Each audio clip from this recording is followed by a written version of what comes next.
They say a picture is worth 1,000 words. I want to ask, is half a picture worth 500 words? This is a little extra I'm doing for the half-boiled analysis of Kamen Rider, well, the Kamen Rider double sequel, Fuuto PI, and you can find that over at mgminos.com. So here's the thing. We got a very skewed image of this witch, I'm going to say Tomike. That sounds and feels like the right name, although it could be Tokime, and I'll get it one day. Anyway, but we get a very one-sided, slanted to one side view of this character, and I think it's in part to throw us off. And it isn't a demerit of the writing. This is not an attack or a criticism at all of the writing of any part of this story so far. It's interesting to me that Riku Sanjo was able to present select pieces of information to the audience and to the characters in order to lead them to a certain impression, but it turns out that it's actually something else going on the whole time.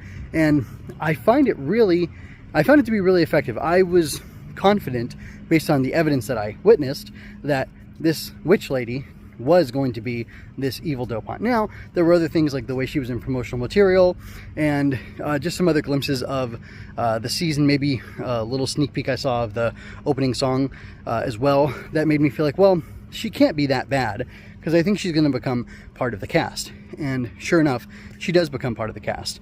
And it's because it turns out that she is innocent of the crimes that she's being accused of.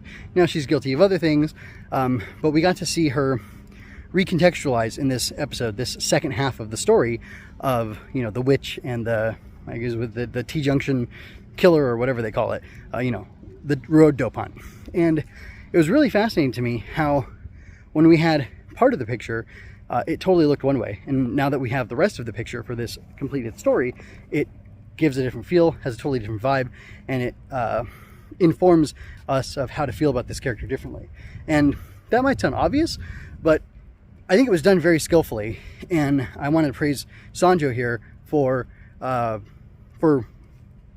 doing such a skillful job that it made me totally turn around. I was expressing my disinterest and displeasure for Shotaro last episode, and I was kind of hating this character last episode of The Witch, and now I have an appreciation for him, and I think she's a more interesting character. She feels more human, more sympathetic. There's something going on in her story that I feel sorry for her, and I'd like to see her problem solved.